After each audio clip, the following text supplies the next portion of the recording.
بسم الله الرحمن الرحيم Allah يفتح علينا لكل خير. Okay, this is a podcast where we talk about the relationship between the Quran, mental health, and health in general. So in this podcast, I wanted to just talk about the Prophet Muhammad sallallahu alaihi wasallam a bit and the benefits of following his sunnah, because this is the this is the month of Mawlid, the month of the birthday of the Prophet sallallahu alaihi wasallam, and there were still celebrations for that. I think it's appropriate now to talk about that, and it's also useful for us to know about this, because basically there are quite a few Muslims, not just normal Muslims but also imams and different people. We take parts of the life of the Prophet ﷺ, we take parts of the sunnah, but we don't take everything, and we don't look at everything in perspective. How can this following the sunnah in all areas, how can it benefit us and our lives? Because I see, especially in worship, people they can follow the sunnah very well, and they will use the miswak, they will pray the sunnah prayers, but when they're dealing with people, when they are living their daily life, they don't really think about the sunnah in their lives for some reason. And I also see this even with imams and learned people, to be honest. I hope no one is offended when I speak in this way, but for example, the Prophet ﷺ took good care of his health. We don't hear that he had heart disease, diabetes, or so forth. Neither did he have a belly, to be honest. And he did not have grey hair until he was over 60, and then it was only 20 grey hairs.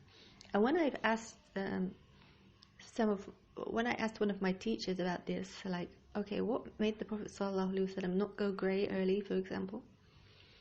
He just saw it as a spiritual thing, that, oh well, he was the Prophet ﷺ, so for this reason he did not have grey hair. Yet at the same time, we are asked to follow him, and I think it's not just the issue that Allah protected him from grey hair, or didn't give him a stomach, and didn't give him diabetes or heart disease. He if you look at his life, he was trying to follow a healthy life. He even had a way of eating food. He would not combine, for example, cold foods and hot foods. He would not eat white flour. White flour now, we found that it has a lot of harm.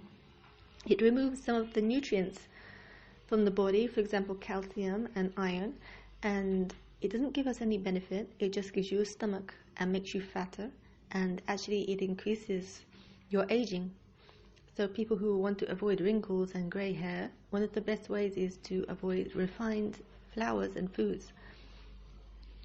He has said that the Prophet ﷺ did not eat refined flour in his life. He did not eat white flour. One of my teachers said the reason for that is because it was expensive. It was not because it was not healthy. But this is the idea. No one has actually had the evidence, because the Prophet ﷺ was not asked why he did not do it. So we don't know if he did so because it was expensive and he wanted to eat the food of poor people, or because it was not healthy. But if you look at his life, he was trying to follow a healthy diet and a healthy life. So it may have been both reasons, or it may have been because of health reasons. Because, like I said, if you look at his life, he followed a diet that's not to combine certain foods and to avoid harmful foods, for example. And he even taught his followers. They would come to him and they would say, for example, I feel weakness in my body. He told one man to eat eggs. Another time Ali was ill, and this is the thing, that people will think that because we break our fast in Ramadan with dates, and because we as Muslims we eat dates because the Prophet ﷺ recommended dates, but it was not recommended all the time. For example, when Ali was ill, he was told to stay away from dates because it would make him worse. Yet now you will find many Muslims, when they have any illness, they'll say to eat dates. Because I think we read the hadith that the Prophet ﷺ said that the house that is deprived of dates is deprived of blessings. And so some people, they're thinking that dates have all the nutrients. They don't have all the nutrients, they have some. And the other thing is that, of course, the Prophet ﷺ would recommend dates because they were the food most available to the Arabs in that time, in that place. And I'm not saying there's no blessings in it. There is, but it's more for the people in that place and that time. Because even from some hadiths, we know that the Prophet ﷺ did not eat from food that he was not used to. He said to keep to your habits. Keep to the food and to your habits that you're used to, because your body is used to that thing. So for people who've grown up in Mecca and Medina, they are used to eating dates, so it's going to be good for them. But maybe in another place, in another country, where they're not used to that, and they introduce dates, it might not be so beneficial, because now we scientifically they have found that the food that grows in the area where you live, where you the area where you live, the country and the atmosphere you are in, it has the nutrients that you need for the atmosphere and the weather and the illnesses that are there in that place and that time. So, for example, dates there in Arab lands, in Arab countries, they're suitable to those people. And it doesn't mean we can't eat them. Of course, we get, especially if we're trying to follow the sunnah, we will have reward. But it's going to be less beneficial for us than the people in that area. And, as the Quran tells us that, for example, teen was zaytun, they were, the figs and the olives. Teen is figs and zaytun is olives. They were not in the lands of Mecca. Mecca doesn't have figs, for example, or olives.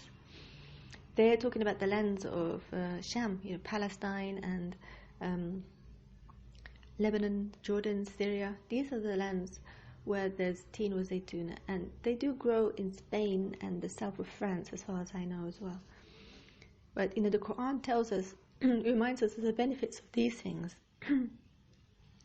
But again, if people are living in those lands, they are the foods most beneficial for them, and they're going to take most benefit. But also, around the world, we do eat the olives and the figs, but they have the most benefits for the people in that area, in the place where it actually grows. And in all places, these things benefit the people who are nearer. They have the remedies for the illnesses and problems in that area. So anyway, I just wanted to point that out. But what I really was trying to talk about was, following the sunnah is not just blindly just taking some things and just forgetting other things. To follow the sunnah in our own life, we have to look at how the Prophet ﷺ actually dealt with people and how he lived his life. And I think, like I was saying in the beginning, the Prophet ﷺ did not have a lot of these diseases that we see in people now. I know so many imams and religious teachers who have diabetes and heart problems, and actually they go grey very early. And as I was just talking about this issue of food because I just see that as many Muslims, we're not taking care of these kind of issues, that our diets and the way that we live our lives might affect us.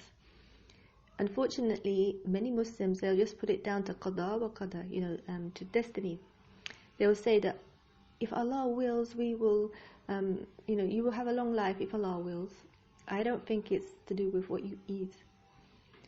And this was coming from a girl. She was only maybe 24, and all her hair was grey. And her diet was all white flour and eating things from the tinned food and sugar, and she was grey-haired by the age of, before she was 25. All her hair was grey, and a very weak person, all the time ill. And she was saying, no, it's not from the food that you eat, it's just from destiny. Allah did not write for some people to be healthy. So she's like saying that there's no responsibility for that. We don't have responsibility for ourselves. And again, did our Prophet ﷺ live in this way? And it's not, and I mean, I'm not saying this to insult anyone, because if people want to eat what they want to eat, live how they want to live, it's up to them. We don't have to, it's not obligatory to follow a specific diet according to the Islam. The sunnah way of living, the sunnah prayers, we are allowed to leave them. We don't have to pray them. We have to pray the fard prayer, for example. We don't have to pray the sunnah prayer. So if certain foods or certain ways of living are sunnah, we're not obligated to live in that way or to do those things or to eat certain foods because the Prophet ﷺ ate them.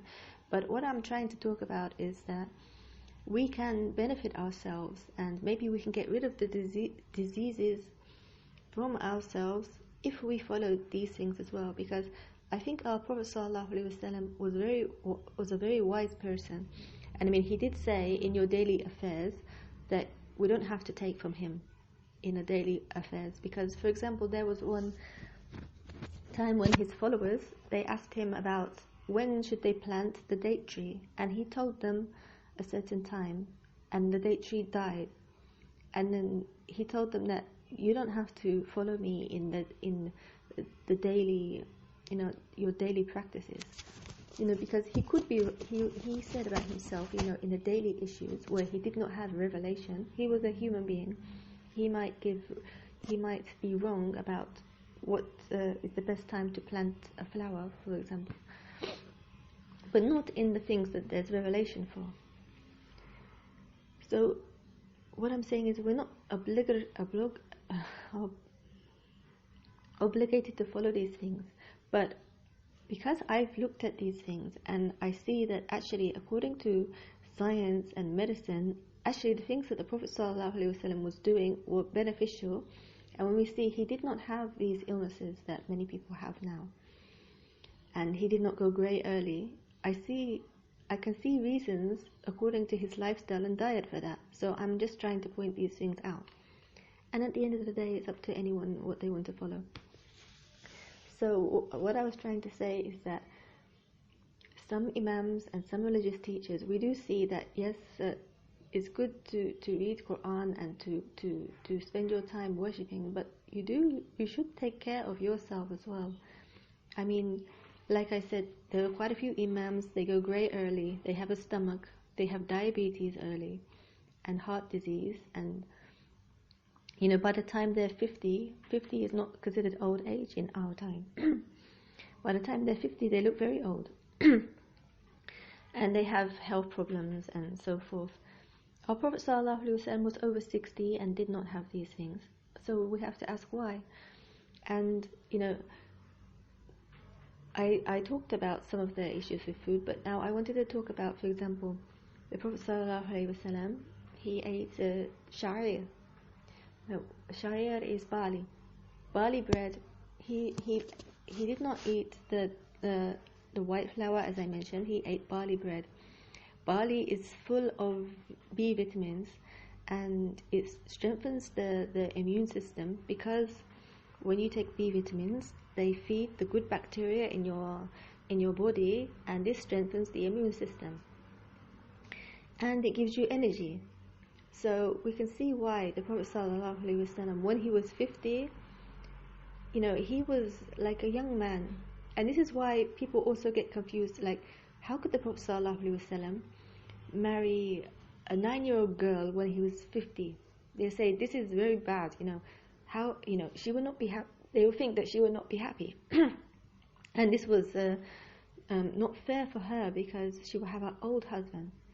But this is because we are thinking about someone who's 50 because of the people we know who are 50.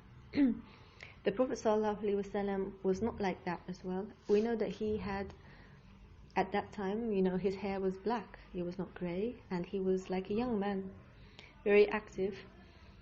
So, and Aisha at the same time was more developed for her age. And I'm not saying these are the reasons why that marriage happened. It was more for her benefit, that she would learn and become a great scholar. But there was not a big difference in terms of the physical area, because Aisha was more developed for her age. She was appearing older than her age, more developed for a 9-year-old girl, because we think of 9-year-old girls as underdeveloped. No, she was fully developed at 9, and she was like an older person. I mean, even I've seen girls from certain places, and they can they're in their early teenage years, and they're like 20 or 21.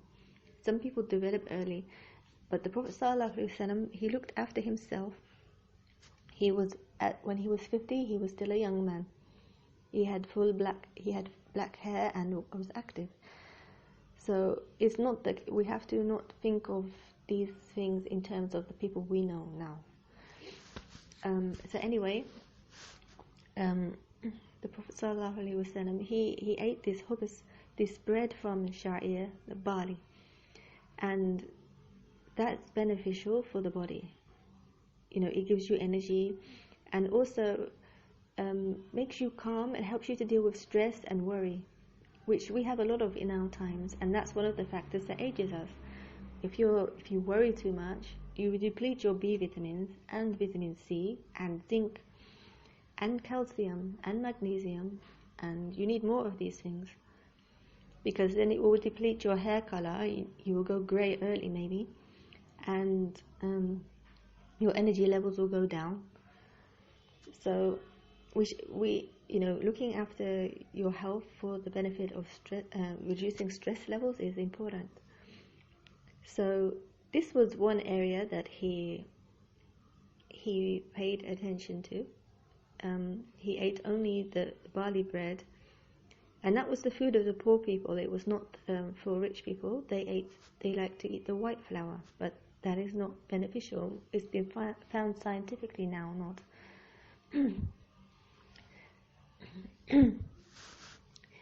And the Prophet ﷺ also recommended us not to eat too much. And this is another thing, that people, they have the idea that more is better. And this is what we find with everything as well, because even I remember one woman, she told me that the more water you put down when you clean, the cleaner it will be. But it doesn't work that way. I mean, if you're cleaning the house, if there's something dirty there and you remove it, it's become clean. If you put a lot of water or a bit of water, you have to just put enough to make it clean.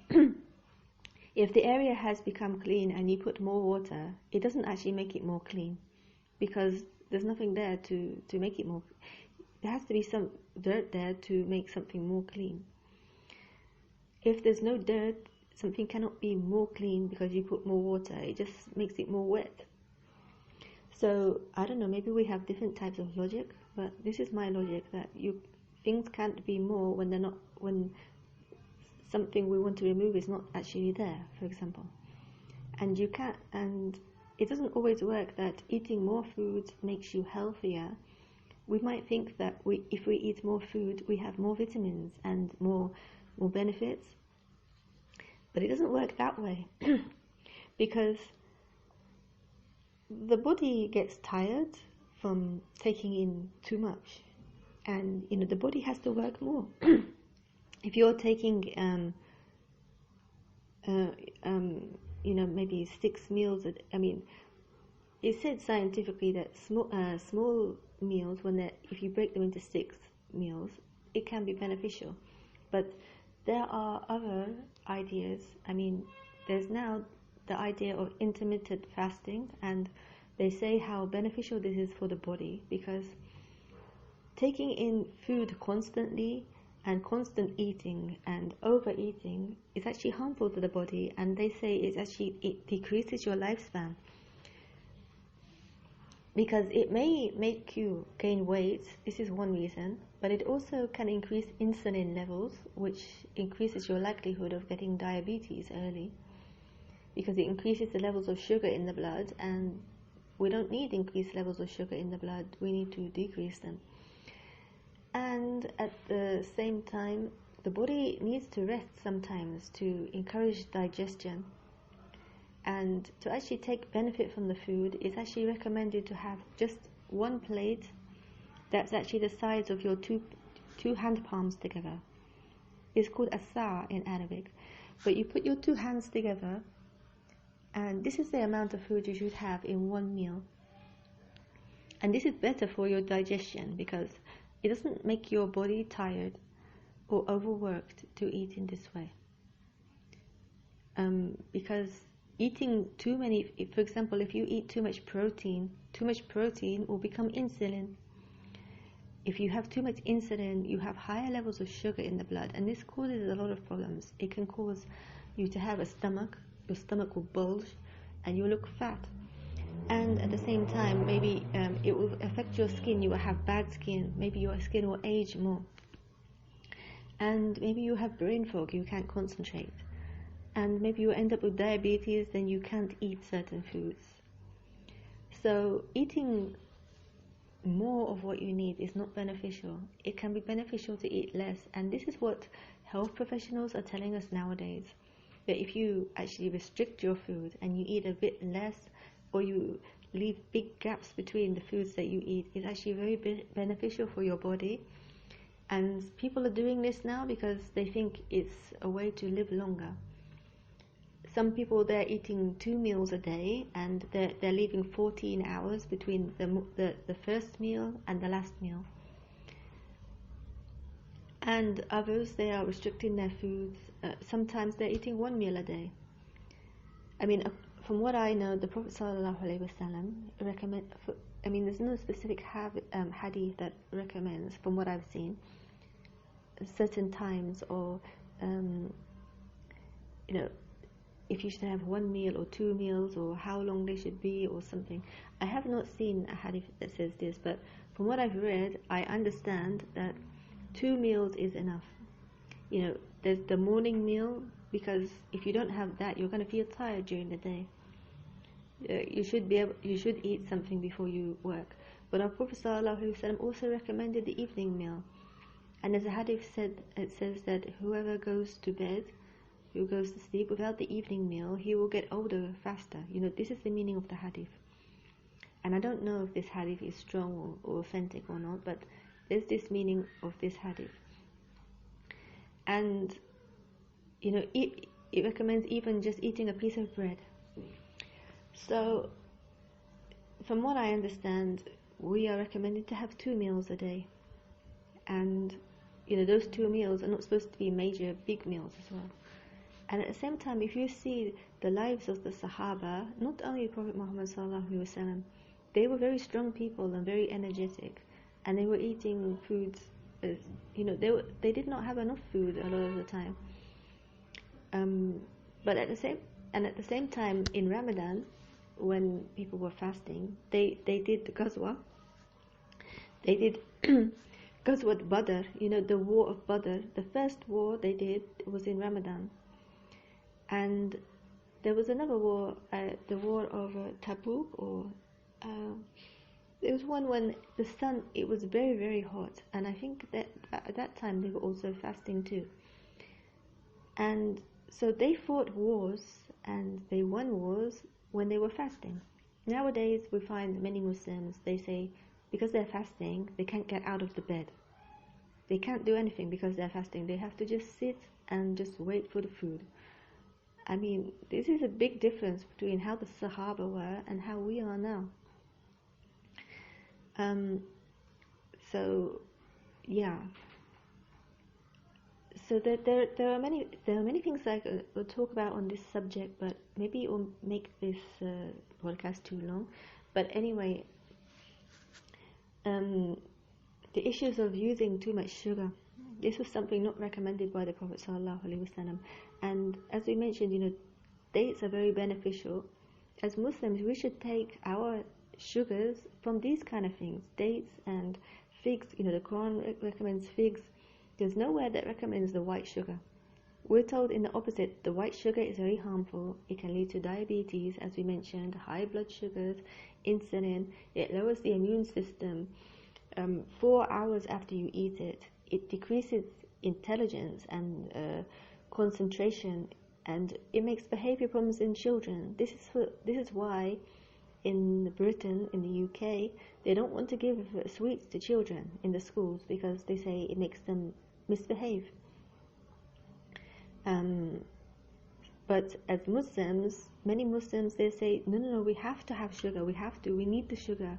And this is why we have such, in the Muslim communities, I don't know, but I just see a very high incidence of diabetes and heart issues because of these issues with diet, and it's not from the sunnah of the Prophet ﷺ. He was not using these things, and I used to hear a hadith, but I did not hear this hadith from a sheikh. For this reason, I did not want to say it, because I just hear this hadith from people in general, and they say to avoid the two white things. So if someone knows if this is an authentic hadith, or if it's just something that people have just said or made, then please let us know in the comments. Please let us know somehow if this is a hadith and which book it's from, because I used to hear this so much amongst people. They would say, yeah, there's a hadith that says to avoid the two white things. The two white things being sugar and salt. Not to have too much of salt, but not to have too much of sugar as well. In fact, there's many health conscious people, they don't have sugar at all from the white flour. And we have many alternatives. We have the date syrup, we have dates themselves, we have figs, we have dried fruits and different things, and they will all give you iron, they will give you minerals and vitamins and benefits more than this white sugar that will give you illnesses. So yeah, and also the issue of oils. When I read some of the hadith sallallahu alaihi wasallam, they were using, for example, semen. They were using the ghee, butter fat, and animal fat to cook, and there was some scare about that for some time amongst the health communities. But now it's found that actually it's the vegetable oils that cause the health problems. It's not the animal fats. Actually, the animal fats, they're better for us to cook with and so forth. They give us the vitamin D, they give us omega-3, they give us vitamin K2 and vitamins that strengthen the bones, that are good for the hair and the nails. They're good for our skin and make us stronger and give us more energy. We should be cooking with these fats. It's better for us. But of course, everything is in moderation. And as I mentioned, too much of anything is not going to be beneficial. But these are some of the things that cause harm to our health. And as Muslims, we should try to look at the life of the Prophet ﷺ and try to implement these things that can benefit us and our health. And if we did that, we would be pioneers in health and so forth, not having to look to others, and we could be good examples. And at the same time, maybe have longer lifespans and better health, and like the Prophet ﷺ, not be old when we are younger, in our younger years, with grey hairs before we are before 30 years old or something like this. And that's the issue. Why did the Prophet ﷺ not go grey early? I believe this was a mixture of things. I think one of them is from eating the hubas sha'ir, because like I said, it's full of B vitamins. And B vitamins, they produce biotin in the body, in the stomach. And biotin is something that's very beneficial for hair and skin. And for people who are trying to reverse grey hair or struggling with early grey hair or so forth, they are encouraged to take biotin, because biotin is said to help restore your hair color to what it was. and to increase the color of hair, and also the strength of hair. If someone has falling hair, or even if they're getting wrinkles, biotin can be beneficial. So B vitamins help to produce the biotin, and the sharia that the Prophet ﷺ ate has a lot of these, and it strengthens the immune system. The immune system gives us energy when we make it strong. And also, like I said, it's when we have a strong immune system, also we don't go grey early too, because going grey can be related to the lack of B vitamins being produced in the gut.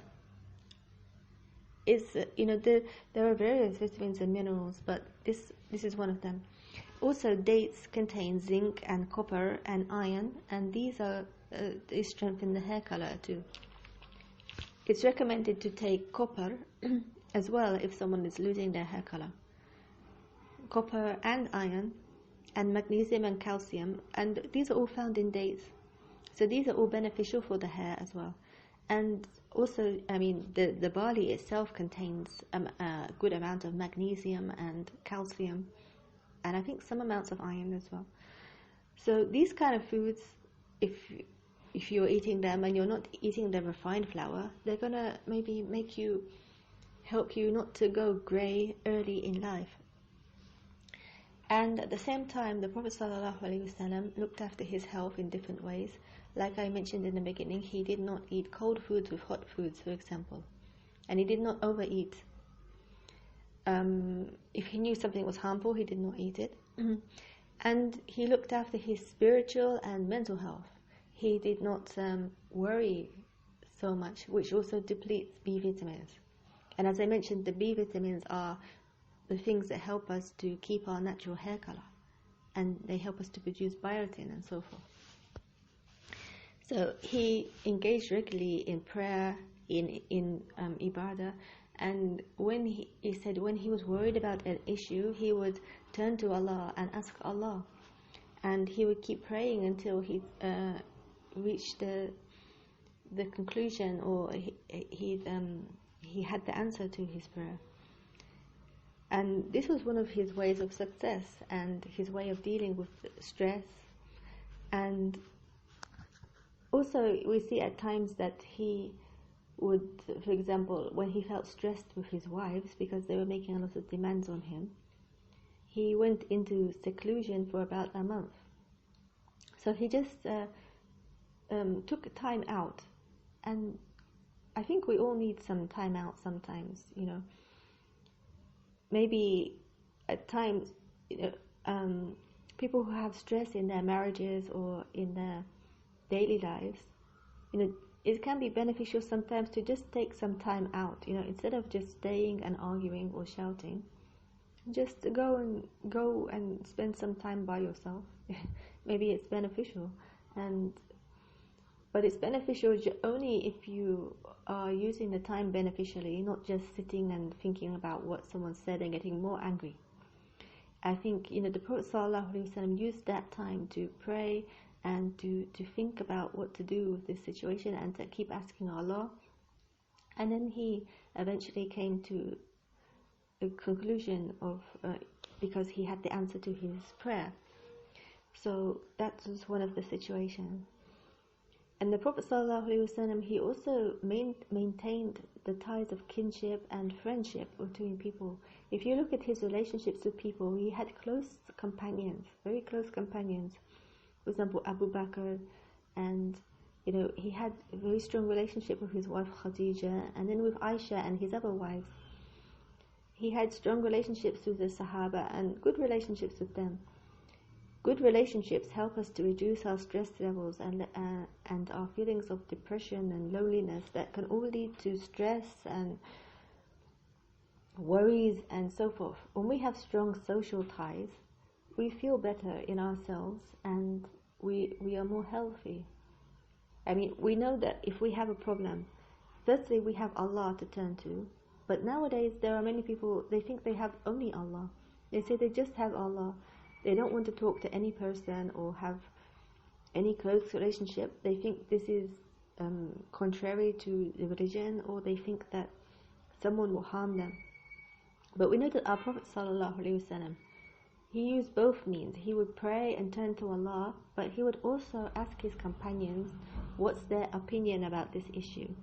And he even asked regarding his wife Aisha radiallahu anha, when this hadith, when she was accused of adultery, he did ask his companions their opinions about what to do and about Aisha and so forth. And in many big issues, he would ask the opinions of his companions what to do and what's their opinion. But in the end, he would take these ideas and also pray. So this was his way of dealing with major issues and problems. And I wanted to say as well that on the issue of following the sunnah, sallallahu alaihi wasallam, our Prophet sallallahu alaihi wasallam tried to deal with people in the best way, and he encouraged his followers to deal with people with gentleness and kindness. And unfortunately, we also see that this sunnah is not followed a lot of the time, and this is why we don't have good and strong relationships. I mean, now there are so many people, they may pray and they may fast, but they'll talk to people in ways that they would not like someone to talk to them in that way. Accusing people of wrong things, assuming bad things about someone, and maybe gossiping or following up bad ideas about them. And also, just not being gentle, calling someone a donkey, for example, calling someone an animal when they are actually a human being and your brother in faith. This is not the way of our Prophet sallallahu alaihi wasallam. And you can lose your good deeds in this way. But our Prophet sallallahu alaihi wasallam was gentle in speech. As we know, he did not like to shout or use bad language, and it's not encouraged for us to do that. We are encouraged to speak to people in a gentle way and as we would like to be spoken to. I mean, even when Aisha radiallahu anha, Aisha, the wife of the Prophet sallallahu alaihi wasallam, once answered a Jewish man in a very harsh way, because he said to the Prophet sallallahu alaihi wasallam, "Assalamu alaikum." He did not say as-salam. As-salam is peace be upon you. But he said assalamu alaikum. Assam is maut, may you die, or something like this. So Aisha, his wife, heard this and she was very angry, and she started to insult this man in a very harsh way. I don't actually remember what she said, but she spoke to him in a harsh way. But the Prophet sallallahu alaihi wasallam, he answered this man. He just said, "Wa alaik."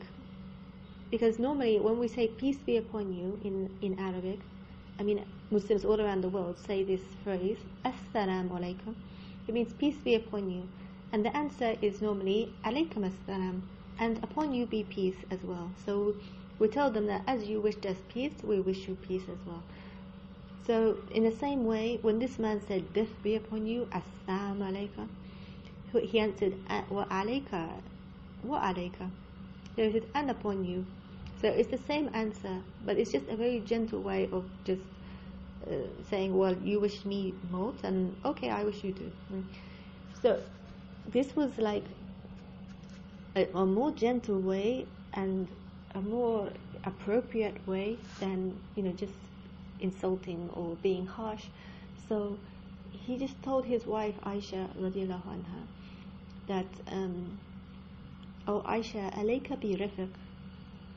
He told her that you should be gentle. You should be gentle, kind in your speech. And he recommended gentleness for us. He said, gentleness is not put upon a thing, except that it beautifies it. So when we are gentle in our dealings with people, we actually beautify our actions, and we develop our inner beauty by developing gentleness. And kindness gentleness often goes with kindness. And we find this is a strong sunnah. When we read about the Prophet ﷺ, we can read about his dealings, how he dealt with people. For example, one man, he was a Bedouin. He came to the Prophet ﷺ and he pulled at his robe, and he had this robe, I think it was tied around his neck or something. So when he pulled it, it chafed him. It kind of cut into near his neck, and it left a mark because the man pulled it so roughly. And he said, "O Muhammad ﷺ, give me." And the Prophet ﷺ, he did not get angry that this man just was just so rough and pulled his cloak and so forth. He just smiled and laughed, and he gave him something. He was very, very gentle and forgiving, and also he was not showing himself as different to others.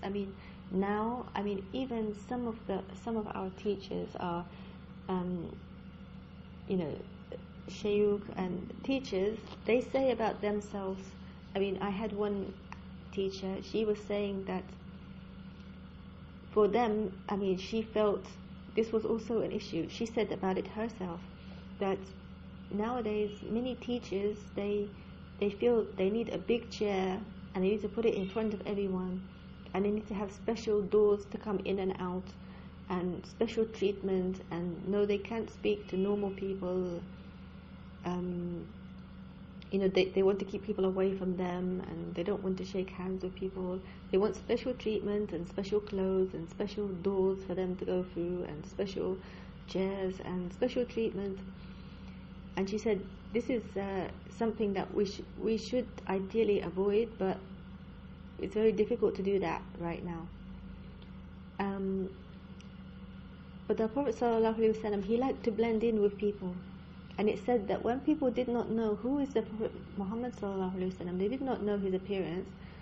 Often, if they would go to his meetings and see him with his companions, they did not know who is the Prophet ﷺ from his companions. Maybe they would think it was somebody else.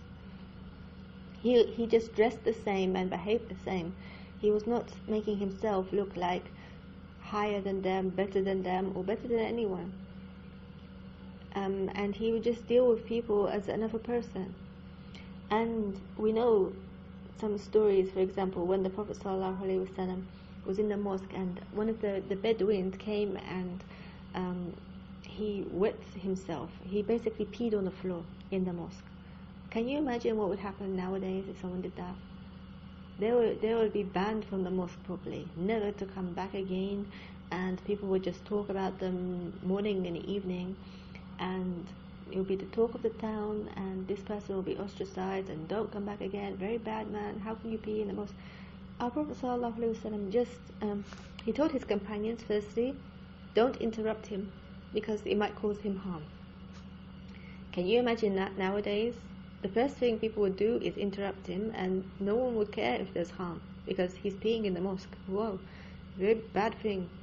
And it is bad, but the Prophet ﷺ tried to respect that he is a human being, and maybe it would scare him and cause him a problem in his body if he had this kind of shock from people just coming at him.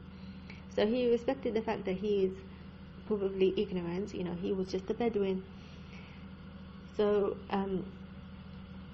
he just told his companions to just wait for him to finish, and then to put water on the place where he bowed. And then he just told him gently that this is a mosque. It's only for praying and worship. It's not for this kind of thing. So this was his way of dealing with people. He was not shouting at them. He was not abusing people as people tried to claim. He was. Unfortunately, sometimes I see people who are my fellow brethren, my brothers, my sisters, whoever, but they walk around in the street just frowning at everyone. And I to be honest, I wonder why do they need to do that? Why is so angry? Even me for myself, I wonder why the angry face. Our Prophet ﷺ greeted all people with a smiling face, a smiling countenance. And the hadith says that smiling in the face of your brother is charity. And one of the charities is greeting your brother with a smiling face. we should try to cultivate this, because I often wonder for myself, how do we get this smiling face? Because sometimes you just feel that you can't smile, right? Sometimes maybe you just have something in yourself, you don't feel to smile, it just doesn't come naturally. So how can you get a smiling face when you meet your fellow brothers, or in people in general? And one thing I found is, when you have good intentions, when you want to please people, when you want to be good to people, the smile seems to come naturally after that. But when you have intentions, or you have ideas about people, that, for example, someone maybe is going to hurt me, someone maybe is going to do something to me, you look at the people, what are they doing? Or you have these ideas that you are superior, or maybe people are going to harm you in some way. You have bad ideas about people, or you think they're going to take something from you. You think you're going to do something to them. You don't have the good intentions maybe to deal with them. It's very hard to smile at that time. I mean, just try it and let us know if you can smile at that time. For example, if you're thinking someone's going to do something to you, they're thinking bad about you, you're surrounded by not good people, are you able to smile at them? I think it's hard. So I think this smiling, this happy face and pleasing face, it comes from the natural good intentions, and it comes from the natural inclination to want to do good to people, and that we expect good from others as well.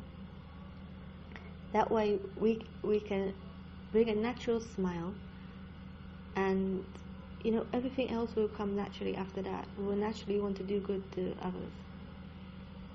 So yeah, these were some of the sunnahs I feel that many people have left and forgotten about, and that they could benefit us a lot in our lives, our daily lives, in our health, in ourselves, and in our dealings with people, and make us better Muslims and better people and better examples.